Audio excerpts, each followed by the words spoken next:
Now, to publish your book on Kindle, you're going to need to put it in HTML format, which is formatted like a web page. Now, it'll also take it in doc format and a couple other formats, but you're going to want to use HTML format because you have a lot more control over page breaks and how you want the book to work. So to do that, we need to download a web editor.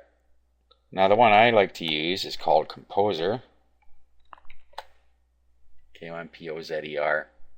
And you can come here and you can download the Composer web editor. Okay, now the other thing we're going to need is either Microsoft Word, because we're going to want it in doc format. If you don't have Microsoft Word, then you can download OpenOffice and install that. OpenOffice is an excellent suite of software that allows you to do most of the things you can do with Microsoft Office, except it's free. So you can go and download OpenOffice if you don't have Microsoft Office. Okay, so make sure you have those things installed.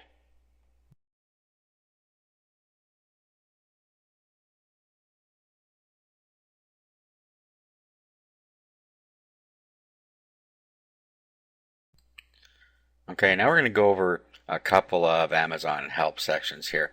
First of all, remember I said that you're going to need a good cover. Now, it's going to have to follow some specifications to be able to be used in Amazon. So you're going to have a JPEG or a TIFF image, and the dimensions have to be minimum 500 by maximum 1280 pixels. You also need to save it at 72 dots per inch for optimal viewing.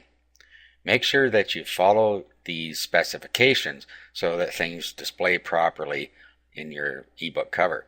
Now, for content that is within your ebook, you have different specifications.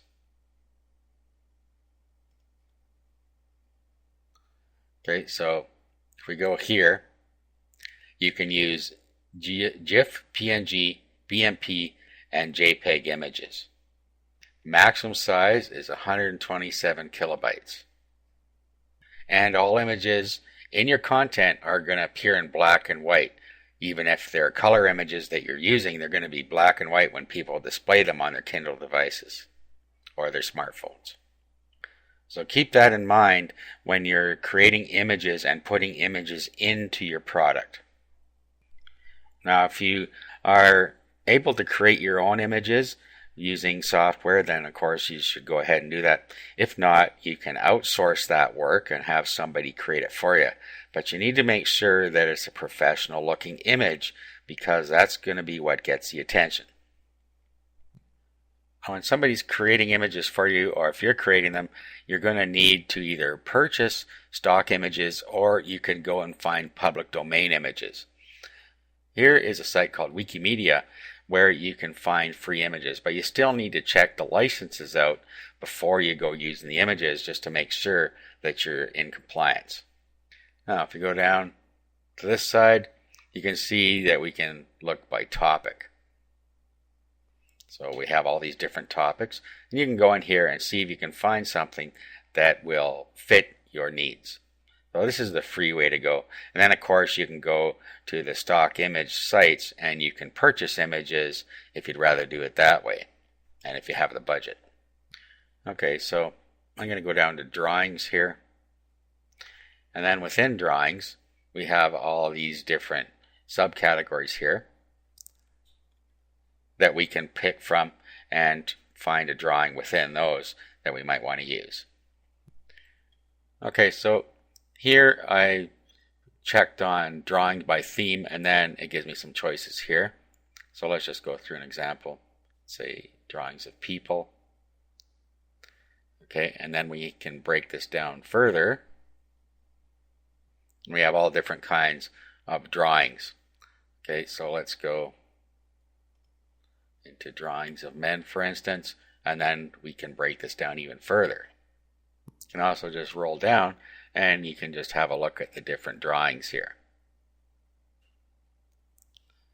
Now, if you find one that you want to use, you can just click on the image, And then when you roll down, you'll see the licensing.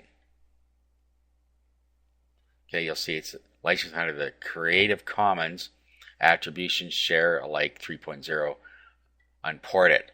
Okay, and then it gives you some more details down here. So read through the license carefully.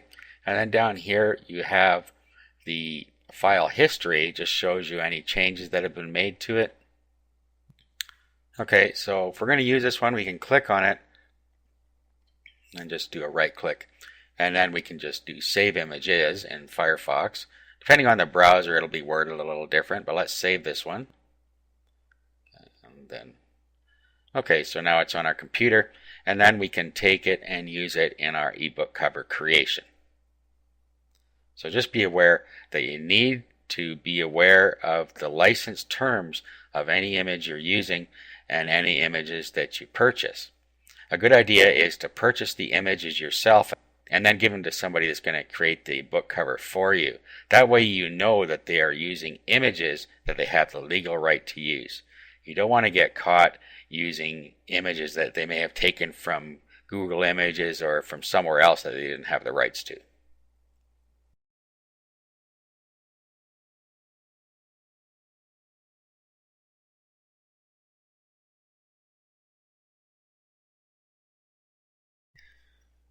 Okay, now I've opened my book up in OpenOffice.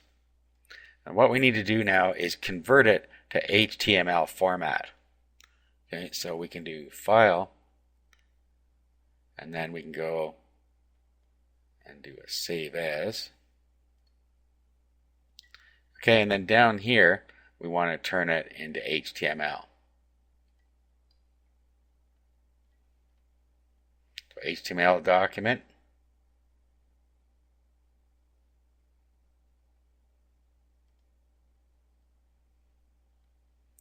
Okay, and then click Save. Okay, and here is our HTML document. So if we double click on that, it opens up in the browser like so. Okay, but what we want to do now is we want to open it up with Composer. So let's go open up Composer here. And then we'll open our page. Just click Open and find your HTML page.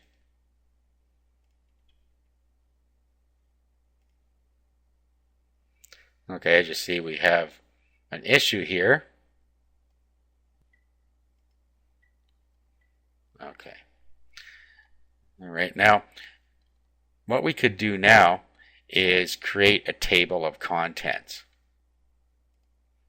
Okay, so let's just put table of contents.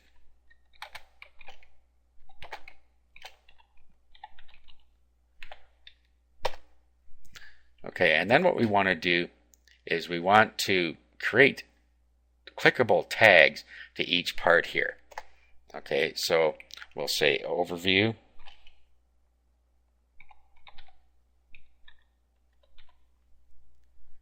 Okay, and then what we do is we do this, and then we go up here to anchor and just click OK. And then we highlight this and we do link. Okay, and then we find the named anchor in here. So we called that overview.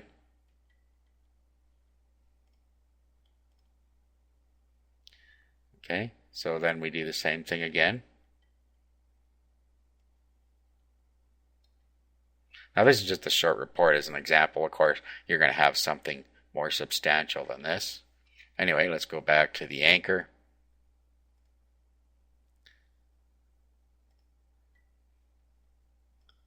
Okay, and then we can put the whole thing in here. Oops, we need to.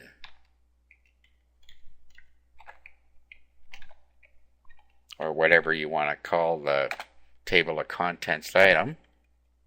Okay, so we'll say how speed reading improves your skills. Highlight that. Go up to link. And then drop down.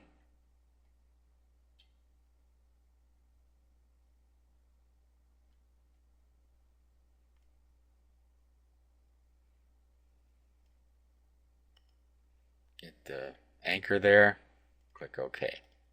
Okay, so what's going to happen now is if somebody clicks on these, it takes them right to that section in the ebook. Okay, so when we're done here, we just save that. Now let's open it up in the browser. Okay, so here it is in the browser. Now let's go and click this one, for instance. You'll see that it positions itself right to that section. So that's why we did that. Now another thing we might want to do is have the page breaks defined. Amazon Kindle is going to just go through here, decide where it's going to break the page, and it's going to break it there. So what you're going to want to do is take control of that. To do that, you can use a certain tag. There's two different types of breaks you can use. You can use a section break or a page break.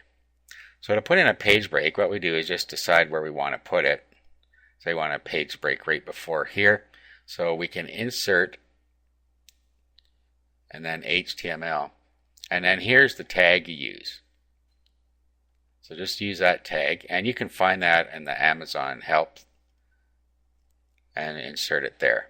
So anytime you want to put a page break, that's where you do it. So if we want one after the table of contents as well, we can insert HTML and another page break. Okay, and then we can use section breaks as well if we want. And the section break tag looks like this. So let's put it before overview here. So we insert HTML. Okay, there's a section break. Okay, so you can put a section break in front of each of these as well if you want, or you can use a page break. Depends how you want to format it. Okay, so we just go through, put all of these breaks in so that you have taken control of how your content is going to display.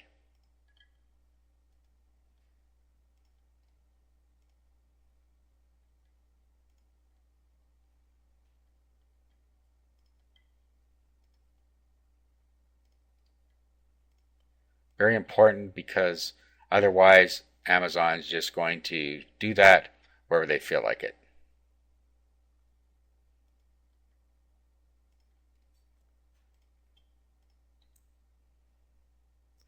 Okay, so once you have that all formatted, just do a save there. And now your HTML formatting is now done.